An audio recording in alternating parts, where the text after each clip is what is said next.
करतो आणि मराठवाडा मुक्ती संग्रामात ज्यांनी आपलं त्याग केला, बलिदान दिलं आणि या मराठवाडा मुक्ती संग्रामामध्ये ज्यांनी ज्यांनी योगदान दिलं त्या सगळ्यांना मी विनम्र अभिवादन करतो, त्यांना मानाचा मुजरा करतो.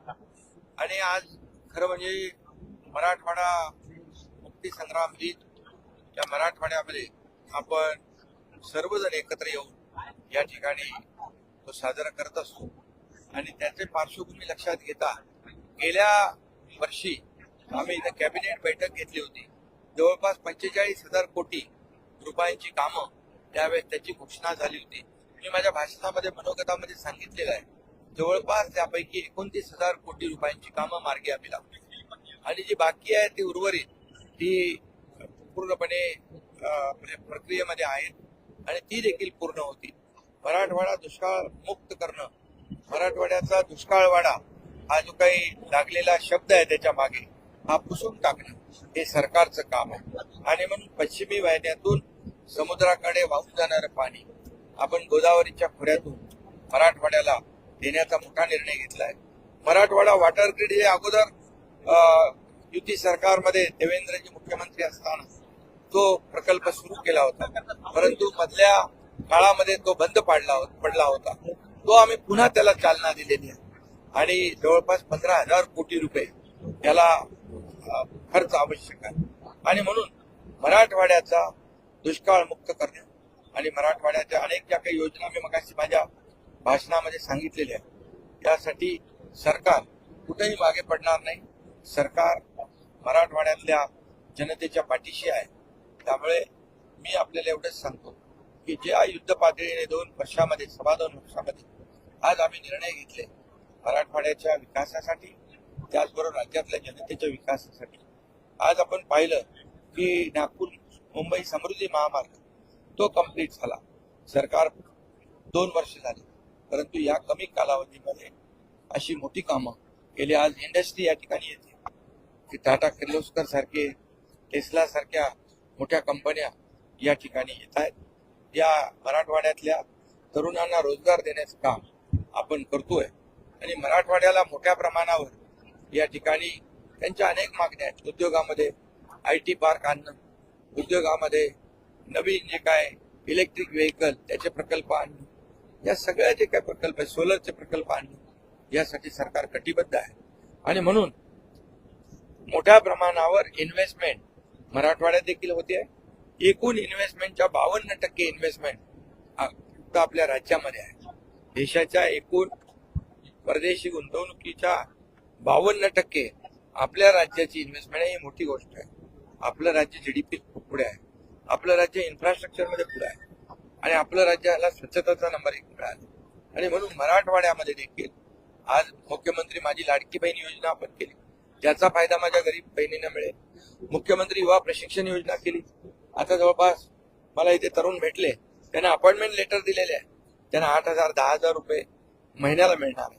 त्यांचं स्किलिंग होईल, त्यांना ट्रेनिंग होईल आणि त्याचाही फायदा स्किल मॅन पॉवर मध्ये येणाऱ्या उद्योजकांना होईल. त्याचबरोबर मुख्यमंत्री अन्नपूर्णा योजना आम्ही केली, 3 गॅस सिलेंडर देण्याचा तोही निर्णय आम्ही घेतला. शेतकऱ्यांसाठी देखील 7.5 HP चं जे मोटर पंपाने शेती करणार त्यांना वीज बिल माफ केलंय. आज 1 रुपयामध्ये पीक विमा योजना आपण दिली. 6,000 केंद्राचे 6,000 आपले शेतकऱ्यांच्या पाठीशी आपण उभं राहिलो. आणि त्याचबरोबर आज शेतकऱ्यांना जे काय आजपर्यंत अतिवृष्टी, अवकाळी, गारपीट 16,000 कोटी रुपये आपण मदत केली.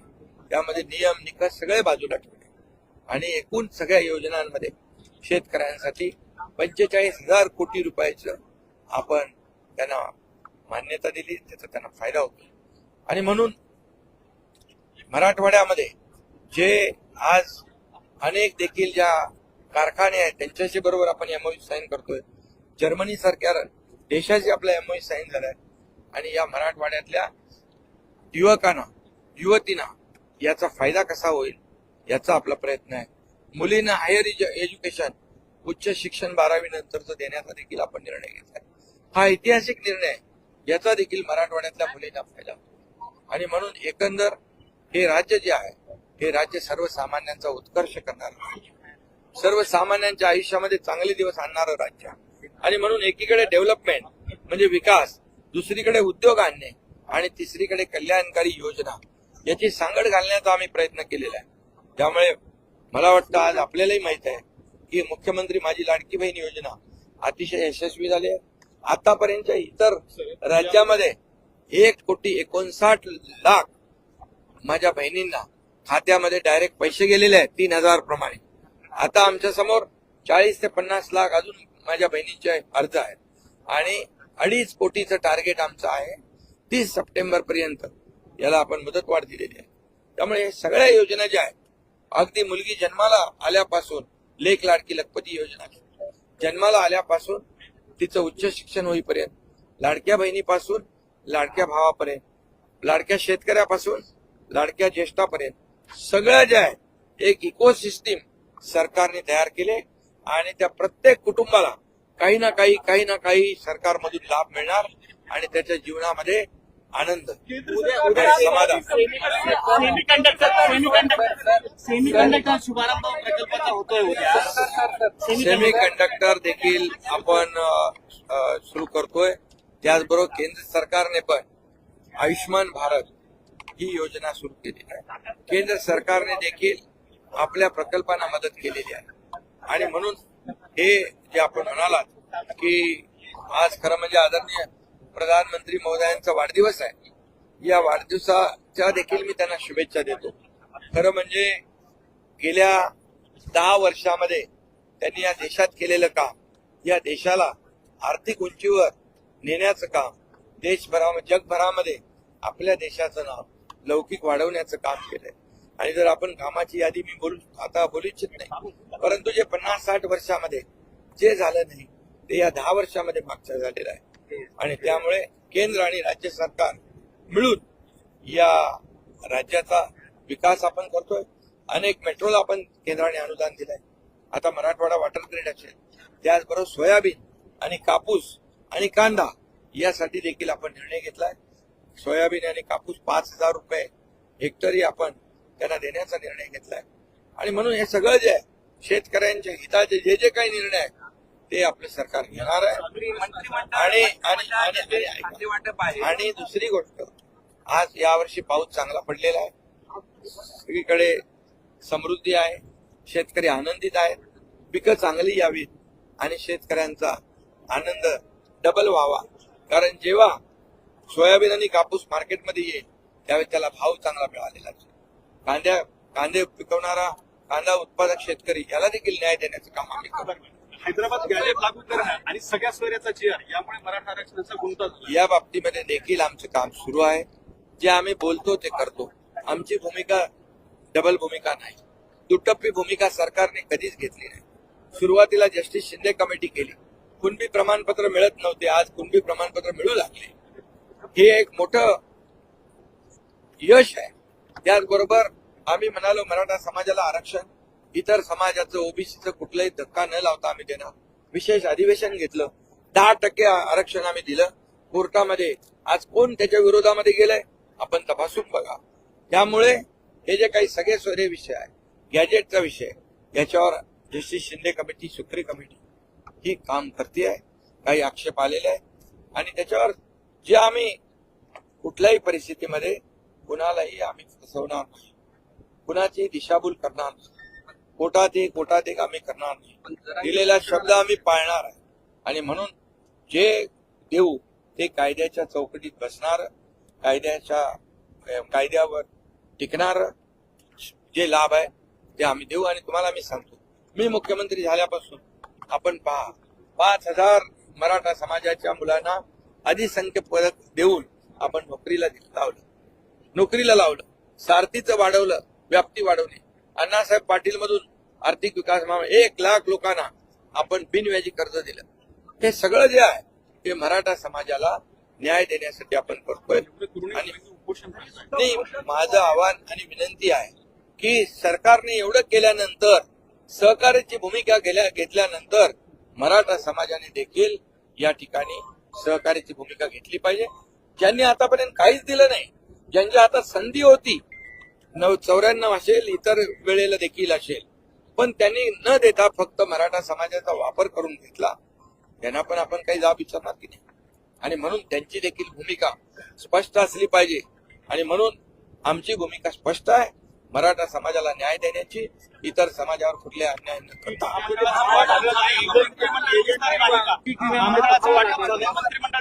विम्यामध्ये कोणीही गफलत केली, एजंटनी काही गडबड केली, त्याला डायरेक्ट जेलमध्ये टाकण्याचे आदेश दिलेले आहेत. त्याच्यावर FIR दर्ज करून त्याला जेलमध्ये, जो शेतकऱ्यांच्या जीवाशी खेळेल त्याला हे सरकार सोडणार नाही, त्याला जेलचा रस्ता दाखवेल.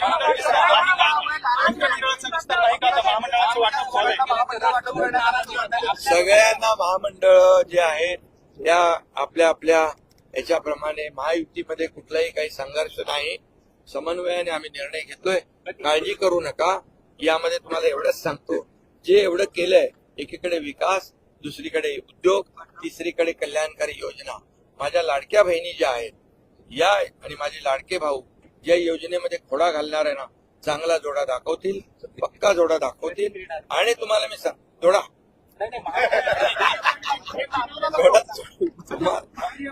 तुम्हाला नाही, जोडा जे खोडा घालणार आहेत.